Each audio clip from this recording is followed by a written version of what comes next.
akan membagikan harta warisannya yang aku miliki setelah aku tahu kapan aku mati, ucap petani itu kepada anak-anaknya. Datanglah petani itu kepada seorang peramal. Petani itu meminta ramalan tentang kapan dia akan mati. Kau akan mati setelah bersin 3 kali, kata peramal. Jadi sisa bersinku hanya 3 kali, dan setelah itu aku akan mati, tanya petani tua.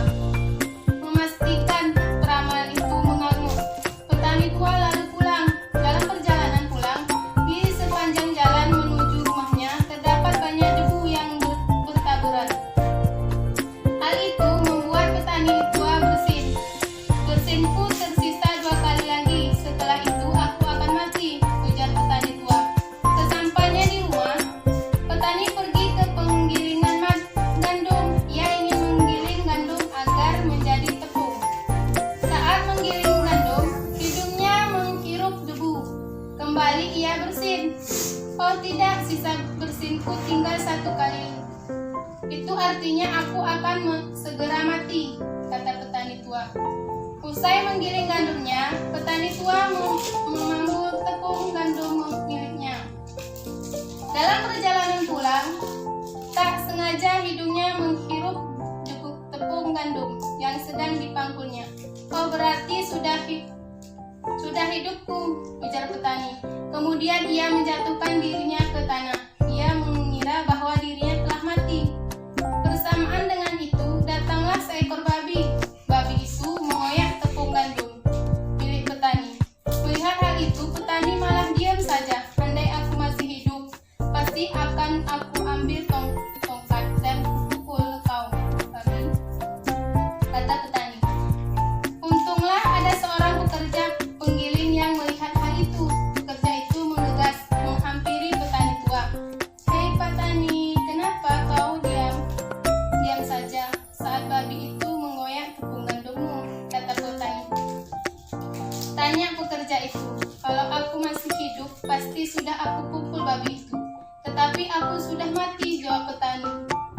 Pekerja itu tersenyum mendengar jawaban petani. Ia lalu mengambil sebuah pecut dan mengarahkan pecut itu ke babi hutan. Babi itu pun langsung lari. Pekerja itu juga hendak meluncurkan pecut itu ke tubuh petani tua. Namun petani tua segera bangkit dan berterima kasih.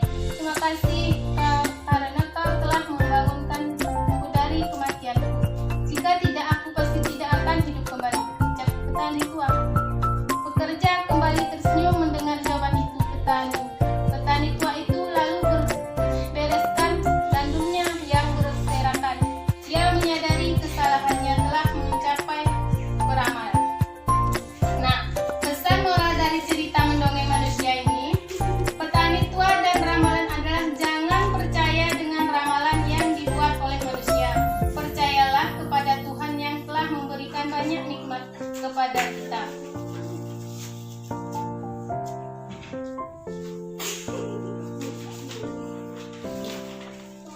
Nah, dari dongeng ini saya mau bertanya. Dongeng ini tadi menceritakan apa?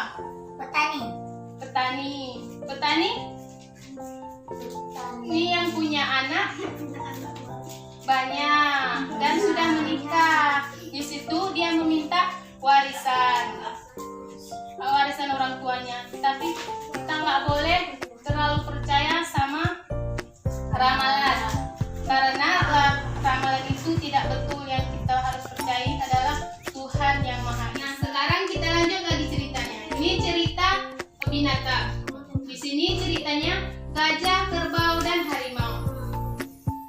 Suatu hari ada seekor kerbau mencari gajah di dalam hutan. Kerbau tersebut mencari gajah untuk menemaninya mencari makanan di hutan. Setelah lama mencari, akhirnya kerbau melihat gajah yang sedang berjalan. Gajah tersebut mau menemani kerbau untuk mencari makanan.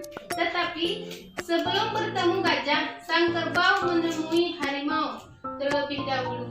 Sang kerbau juga meminta harimau untuk menemaninya mencari makanan di hutan, dan harimau menerima ajakannya. Setelah kerbau mengumpulkan gajah dan harimau kemudian Kemudian mereka berusaha melakukan perburuan makanan bersama. Mereka berusaha menangkap hewan-hewan lain dan merebut makanan hewan lain. Ketiga hewan itu bekerja sama untuk memburu makanan di hutan. Hewan-hewan tersebut mulai dari pagi sampai sore mencari makanan. Mereka berhasil menangkap hewan lain dan mereka makanannya. Berbagai jenis makanan dikumpulkan mulai dari buah-buahan sampai hewan-hewan hidup. Harimau menunjukkan kerbau untuk membagi makanan. Kerbau tersebut menghitung banyak makanan dan membagi 3 dengan adil. Sang harimau merasa tidak adil dan marah. Akhirnya ia menerkam kerbau dan tumpukan makanan menjadi bertambah. Setelah itu harimau menunjukkan gajah untuk membagi makanan. Akhirnya harimau berhasil kurang. Akhirnya ia juga menerkam gajah. Harimau tersebut serakah karena mereka merasa kekurangan makanan dan menerkam kedua temannya tadi.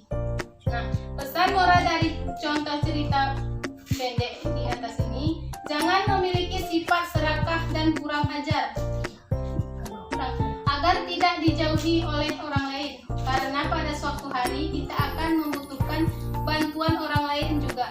Namun pada akhirnya orang lain tidak mau untuk membantu kita. Nah, sekarang saya tanya, cerita di dalam ini menceritakan tentang apa? Hewannya hewan apa aja? Gajah, kerbau, harimau.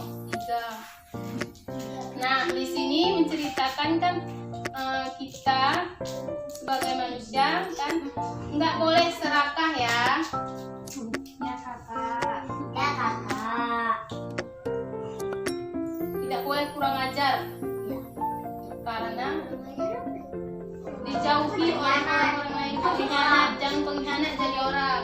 Harus jadi anak yang baik. Biar orang lain pun mau berteman sama kita ya. Nah, sekian dan terima kasih. Wassalamualaikum.